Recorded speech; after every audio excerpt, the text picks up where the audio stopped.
Bob Dylan. What do I really know of Bob Dylan? Not a lot. I know who he is. I know his music. I know a lot of his albums. But do I really know his music? You see, Dylan is someone where you have to take time. You have to sit down and you have to listen. I've never really done that. And so Bob Dylan was never a part of my life. Now, when I think the very first Bob Dylan album I ever bought was 1989, I believe. That's when Oh Mercy came out. I bought that and I liked it. Then CDs take off. I bought a ton of Bob Dylan. I had dozens of Bob Dylan CDs. I bought everything he did in the 60s. I bought a lot of his stuff in the 70s, 80s, no. And then I would buy his newer stuff also. And I liked it. But the thing is, I never played it. I never once rose my hand and said, I'm going to put on some Bob Dylan right now. I'm in a Bob Dylan mood. I've never done that. Never been part of what my musical directions, shall we say. So I wanted to try to rectify this and sit and listen to Bob Dylan. After the flood, one of the first box sets I bought was a Bob Dylan box set, Bob Dylan in mono. I think it had the first 8 albums in there. And so for whatever reason, for a guy that really is not into Bob Dylan, but I know he's important, but yet I got this limited space, I still bought it. So now I have it. And it sat there, I listened to it. But since I was on vacation, I thought, you know what? I'm going to sit, and for the first time, I'm really going to try to listen to Bob Dylan. And that's what I did. I just got attacked by a bee, bugger. And so I sat down, and I played, and I tried not to be distracted. That's not easy. And this was difficult for me to do because my mind's racing and I keep thinking of other things. But I spent the time and I listened to him. And I wrote down a bunch of notes. So I did the first albums. I have the box set goes all the way up to John Wesley Harding. Then I bought, I'm waiting for my Blood on the Tracks to come in, and I bought Desire. I'm not ranking these. This isn't about ranking. This is about my thoughts on Bob Dylan and what I'm thinking as I listen to his songs, what I liked and what I didn't like. You know, did I like this album? Did I not like this album? So what you're going to get is someone who's never really listened to Bob Dylan and kind of his thoughts. Someone his music never resonated with, you'll get his thoughts. So that's what we're going to try and do. I'm going to try to immerse myself into Bob Dylan and let you know what I think. And you're going to agree and you're not going to agree because he is someone that many people, absolutely love. And for good reason. He's an important artist. But there's a lot of us that just may not get it. Just sometimes we're embarrassed to say it. I don't get it. Oh God, I don't think I don't understand music. But I'm going to be truthful about it. If I think it sucks, it sucks. That's the way it is. If I like it, I'm going to say I like it because there's a lot of his stuff I still, I'm not going to listen to. And there's some of it I just think that is pretty dang awesome. So let's find out. Should we take a journey? Let's take a journey into Bob Dylan. And let's hear some of my thoughts about his music. This should be fun. Let's show and talk about the Bob Dylan albums. So this is the box that I bought, Bob Dylan in mono. Very nice, very hefty. There are 8 albums in here. And then of course I bought 2 more, so we'll be looking at 10 albums. It came with a very nice book. A lot of photos. That's a sucky photo. A lot of words. Going through discography. It was nice. They talked about each album kind of briefly, but a little bit about what was happening. And so all that's good. This was a good read, and it kind of helped, especially for someone that is not versed in Bob Dylan lore, what was going on and happening. So happy to have that in the box set. These albums, really heavy cardstock. These are nicely made, come nice wrappers, and then some of them even had kind of what Columbia would have had with the advertising, which I truly enjoy. Those are the fun things. So we're going to begin with this, the very first Bob Dylan album, which we called Bob Dylan Catchy, but that's how you do it. In here, I wrote my notes. So as I played this, I wrote down notes because I'm not going to remember. So on his first album, he only had 2 original songs. I wasn't aware of that. Everything else was covers. So Talkin' New York and Song to Woody were the 2 original songs. So the very first song, You're No Good. Oh, I put was good. Okay, You're No Good was good. You're No Good was good. All right, that's it. Talkin' New York. I felt that was a great song. There was just this stream of words coming out of his mouth, very much storytelling. Really enjoyed that one. Man of Constant Sorrow. I didn't like his voice on this. I've heard this song numerous times. Of course, Oh Brother, We're Out Thou just had a great rendition of it. I personally did not like his vocals, but I did like the guitar and the harmonica that was playing. So that part I give a thumbs up, his vocals no. Fixin' to Die, that was an up-tempo song and there was a lot of intensity to the vocals. Sounded great. Highway 51, that was a song that I would love to hear done as a rockabilly or a punk style. I just thought that it just kind of made for that. It rocked, it had really, to me, a fierce vocal and very fierce guitar going on. Gospel Plow, a toe tapper of a song.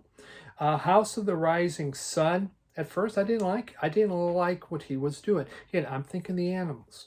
I love the Animals version, but the intensity and the rage that he portrayed began to build, and by the end, I was enjoying what he was doing. Song to Woody, it was okay. I wouldn't play it, really. Me, I'm not a big Woody Guthrie fan, but obviously he was. Woody Guthrie was important to the folk scene. Then there was see that my grave is kept clean. I put down that was a great interpretation. It just rips it up.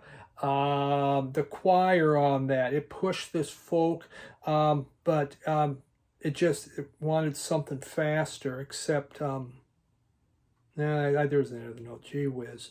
But I like that. I thought that see that my grave is kept clean, just that was a great sounding song. It just really pushed forward. I expected to not like this album. I went into this album with dread. Quite honestly, I go, oh my God, this is going to be so just really hard and heavy folk.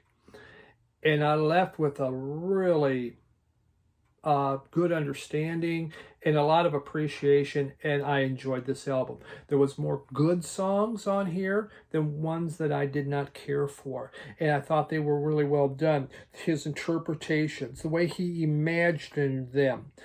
He did not rehash these famous songs, but he reimagined them and made them his own.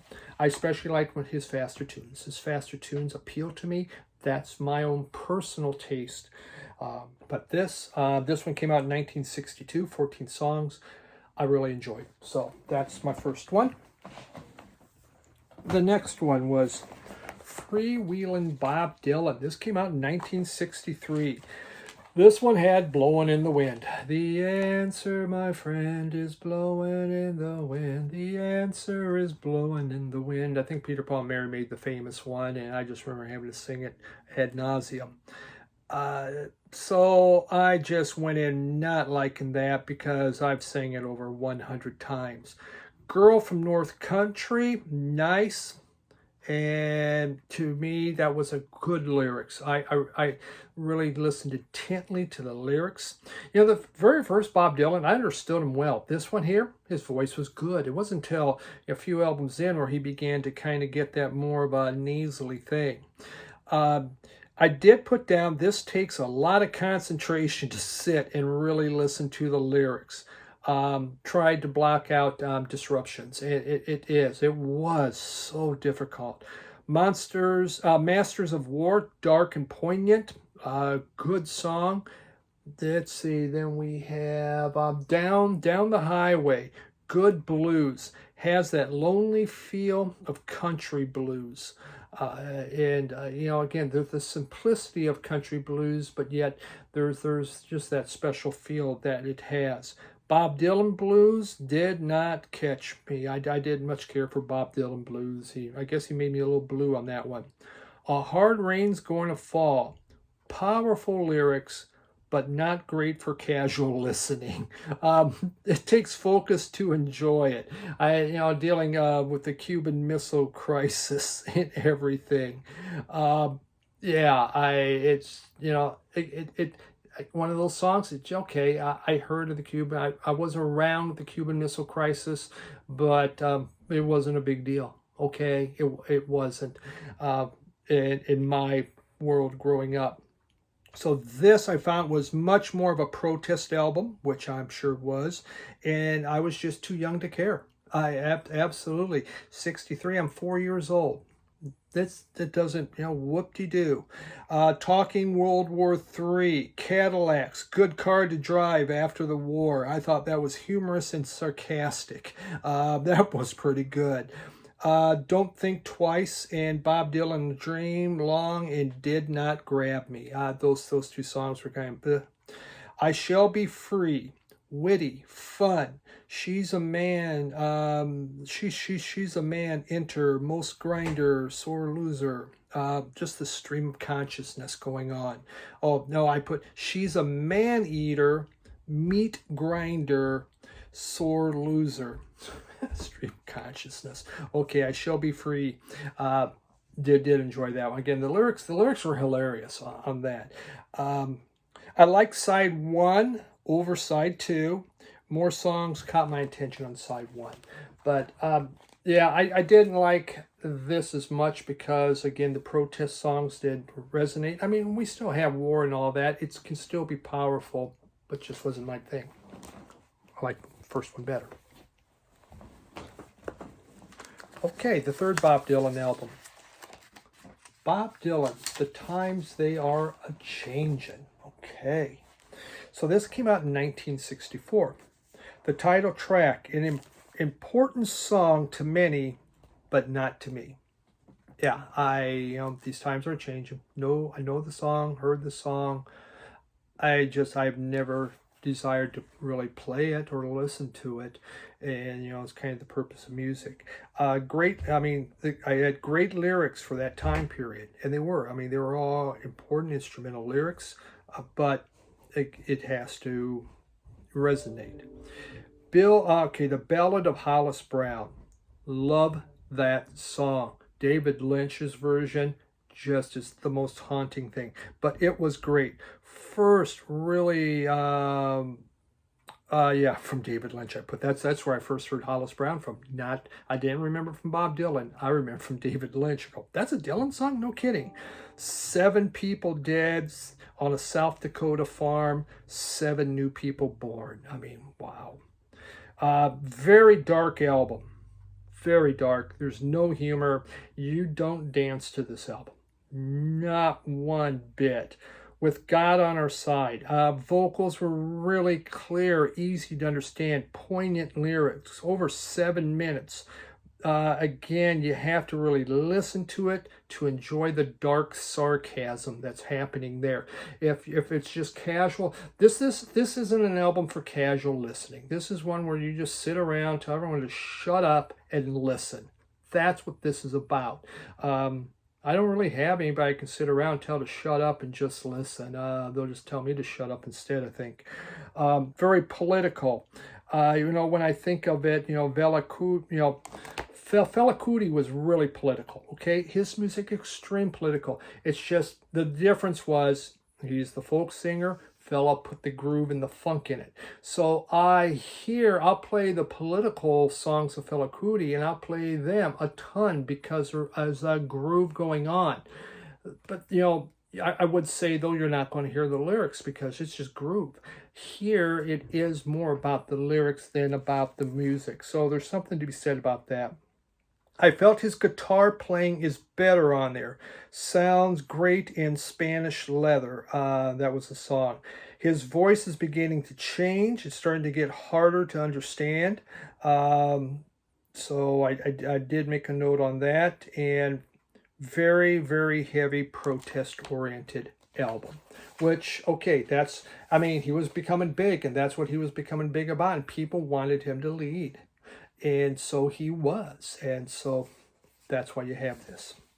Not a bad album. It's just one, again, doesn't resonate. Okay? But there is some good lyrics. Definitely so. 1964 is another side of Bob Dylan. Okay, so you saw one side. This is the other side of Bob Dylan. All I Want to Do. He yodels. I don't want Bob Dylan to yodel. I'm not interested in his yodeling, and I didn't like it. Didn't like that. Black Crow Blues, I like the piano, a very lively number, and I thought the piano really did. It's starting to add more to this thing, and it did. It added a lot to it. This was recorded in one day, and it really is much more varied. I found there was love songs and protest songs, so he was changing things up, starting to go, okay, we need to do something else. Chimes of Freedom's on here. Not bad. Could have been perfect on the previous album. That one, that would have been perfect for These Times Are Changing. I Shall Be Free, number 10. That was a funny song.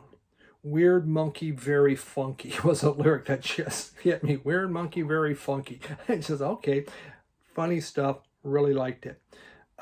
Motorcycle. What the hell is that? Motorcycle Nightmare. That was it. Motorcycle Nightmare. Again, I enjoyed the lyrics. It was humorous.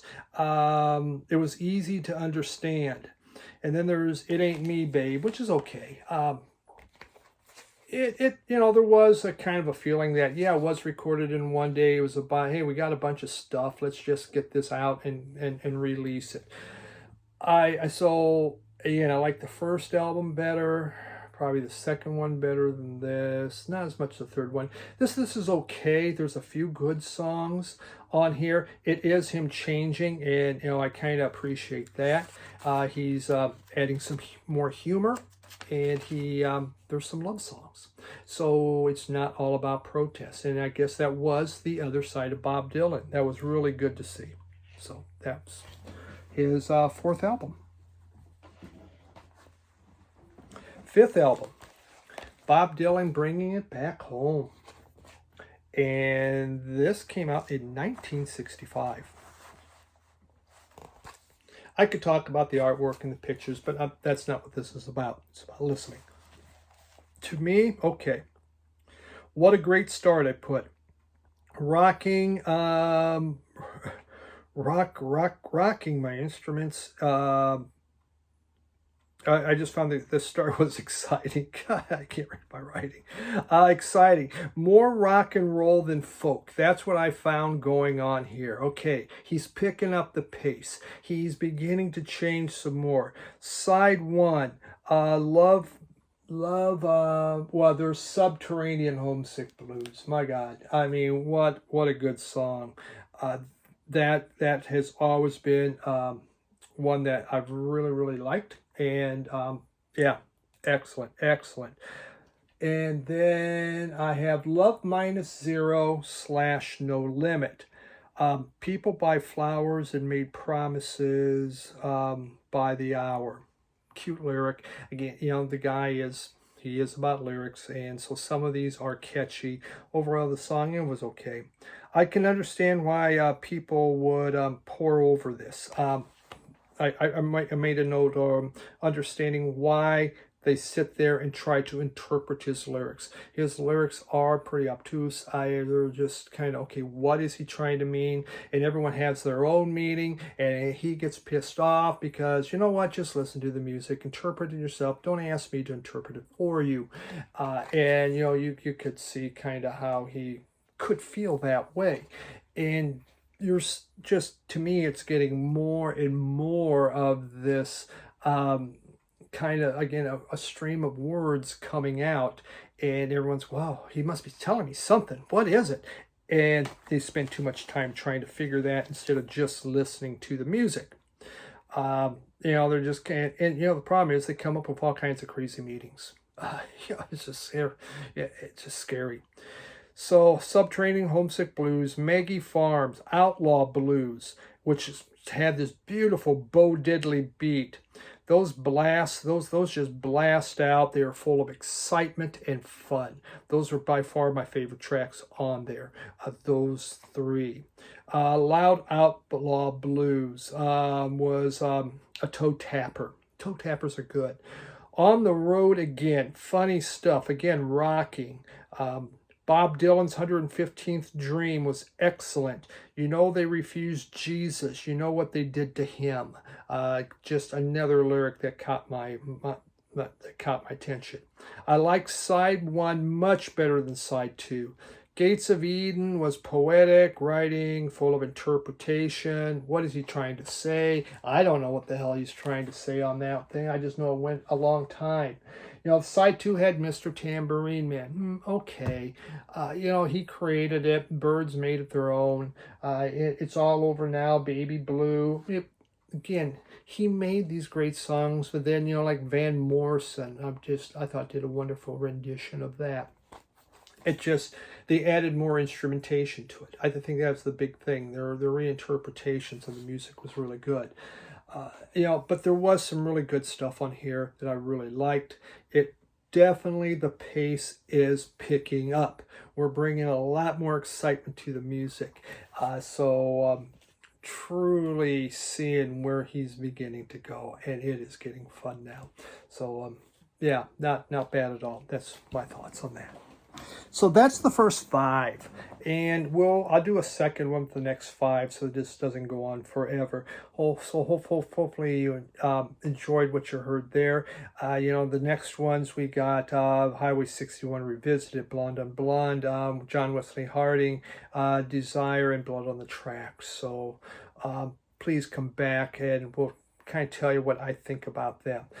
These, a mixed bag for me. Some was much better than I expected. Some of it just, it doesn't mean a lot to me, and it's not life-changing because I wasn't part of that scene. So thanks for tuning in on this as I listen to Bob Dylan for the very first time. See you on the next one. Bye.